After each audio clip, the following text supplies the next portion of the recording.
সেটা আপনাদের দৃশ্যমানতায় আছে, এটা প্রতিষ্ঠিত।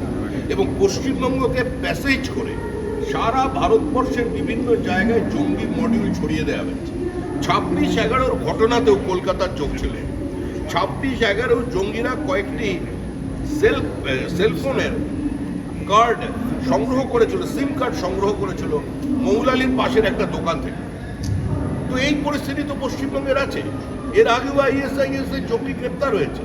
পশ্চিমবঙ্গের বিভিন্ন সীমান্তবর্তী জেলায় ভারত বিরোধী কার্যকলাপ চলেছে, ভারত বিরোধী স্লোগান চলেছে, র্যাডিক্যালাইজেশন চলেছে।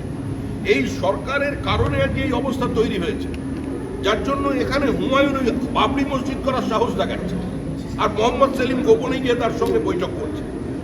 আগে নিচেরা মাচুন, তারপরে অন্যান্য দল করবেন।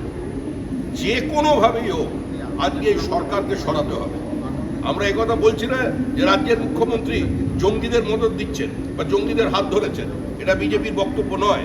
কিন্তু যেভাবে উনি সরকার পরিচালনা করেছেন এবং ওনার দল যেভাবে ভোটের স্বার্থে যাদের দলে নিয়েছেন, যাদের পাশে দাঁড়াচ্ছেন, যেভাবে ভোটার লিস্টের নাম তোলার জন্য এই ধরনের মানুষদের আইডেন্টিটি কার্ড তৈরি করে দেওয়া হয়েছে, আজকে অবিজেপি শাসিত রাজ্য থেকেও তারা ধরা পড়ছে। এটা তো বিভাজনের রাজনীতির কারণে বলা হচ্ছিল বিজেপি শাসিত রাজ্য তামিলনাড়ু, সবচেয়ে বেশি বাংলাদেশি ধরা পড়েছে কেরল এবং তামিলনাড়ুতে। আর তারা ইন্টারভিউশনে স্বীকার করেছে যে তারা তাদের আইডেন্টিটি কার্ডটা সংগ্রহ করেছে বারাসাত, মধ্যমগ্রাম, সোনারপুর অথবা শিলিগুড়িতে। তো এটা সেন্ট্রাল ফ্যাক্ট। আমাদের জাতীয় নিরাপত্তা একটা চরম বিপজ্জনক জায়গায় পৌঁছেছে। বাংলাদেশের সঙ্গে ভারতবর্ষের 4007 কিলোমিটারের বর্ডার, 2217 কিলোমিটারের বর্ডার পশ্চিমবঙ্গের।